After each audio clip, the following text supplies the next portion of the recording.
Hello అండి. ఇప్పుడు మనం 'రాధా మాధవం' అనే మూవీ గురించి మాట్లాడుకుందాం. 'రాధా మాధవం' ఆ పేరులో ఉన్న వైబ్రేషన్స్. మూవీ మొత్తం కొత్త వాళ్ళు ఉంటే ఏమైందండి? ఒక ఉయ్యాల జంపాల, ఒక ఓపిట్ట కదా అన్న మోటివేషన్‌తో చూసానండి. బాగా ఎక్సైట్మెంట్ ఫీల్ అవుతుంది. చూసాక నా గుండె పగిలిపోయిందండి. అయిందా? బాగైందా? ప్రతిదానికి ఓవర్ ఎక్స్‌పెక్టేషన్. స్టోరీ కూడా తెలిసిందే అండి. అయినా కూడా మేము చూస్తాం ఓకే. కానీ ఆ యాక్టింగ్ ఏంటండి? మీరు యాక్టింగ్ చేస్తే మీరు చేస్తున్నారని మాకు తెలియాలా ఏంటి? ఈ మూవీ చూసాక నాకు ఆ బెదూర్ లంక సీనే ఈ డైరెక్టర్ గారి కాన్సెప్ట్ ఏమో అనిపించింది. ఇది నిజం యాక్టింగ్లా ఉంది. యాక్టింగ్ ఏదయ్యా? ఇంకేం చేస్తాంలేండి.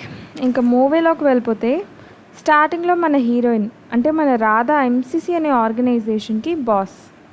తాగుబోతుల్ని ఆ ఎంసీసీకి తెచ్చుకొని మందిస్తూ వాళ్ళకి కావాల్సినవన్నీ పెడుతూ ఉంటుంది.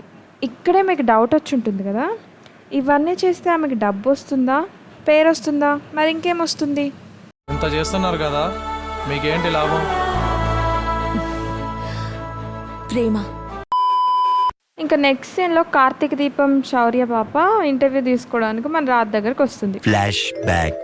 రాధ వాళ్ళ నాన్నకి బాగా క్యాష్ పిచ్చండి. అతని పిచ్చి రాధ కూడా అటెండ్ చేస్తాడు. అప్పటి వరకు మాధవ్తో బాగానే ఉన్న రాధ ఇంకా అప్పటి నుంచి అన్టచబిలిటీని మనకి ఎక్స్ప్లెయిన్ చేస్తుంది. కట్ చేస్తే ఇద్దరు పెద్దోళ్ళు అయిపోయారండి. ఇంకా మొత్తానికి మన హీరో బీటెక్ చేసి ఊరికొచ్చి సైడ్ కొట్టి ఫైనల్గా రాధని ప్రేమలో పడేస్తాడు. ఒకానొక ఫైన్ డే మన రాధ చాలా ఏళ్ళ తర్వాత మన హీరో మాధవ్ని టచ్ చేస్తుంది. వీళ్ళిద్దరూ ప్రేమించుకుంటున్నారు అని తెలిసాక రాధ వాళ్ళ నాన్న ఒక చక్కని చిక్కటి ఉపాయం ఆలోచిస్తాడు. వీళ్ళిద్దరికీ పెళ్లి చేస్తానని అందరినీ కన్విన్స్ చేస్తాడు. ఇంకా వెంటనే తను ప్రెసిడెంట్ అవుతాడు. కానీ ప్రెసిడెంట్ అయ్యాక పెళ్ళి లేదేం లేదు పోండి అంటాడు. మన హీరో కూడా అలానే హైదరాబాద్ వెళ్ళి వర్క్ చేసుకుంటూ ఉంటాడండి. రేపు పొద్దున్న హీరోయిన్ పెళ్ళి అని తెలిస్తే ఈరోజు నైట్ ఊరికొచ్చి ఒక తొక్కలో ప్లాన్ వేసి హైదరాబాద్కి పట్టుకెళ్ళిపోతాడు. ఫార్వర్డ్ చేద్దాంలేండి, ఏముంది ఇంకా. సో హైదరాబాద్లో మన హీరోయిన్ ప్రెగ్నెంట్.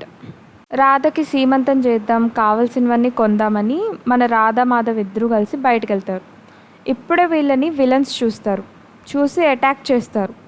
ఇందులో హీరోని చంపేస్తారు. ఇంకా హీరో చనిపోయాక హీరోయిన్ ఎంసీసీ రీహాబిలిటేషన్ సెంటర్ పెడుతుందండి. ఇది మన హీరో గారి గోల్. మన హీరోయిన్ వాళ్ళ నాన్న ఒక రోడ్ యాక్సిడెంట్లో చనిపోతాడండి. అంతే, స్టోరీ అయిపోయింది. తిరుపతిలో వెంకటేశ్వర స్వామి చూసినప్పుడు కూడా ఇంత ఆనందం కలగలేదురా. Bye bye.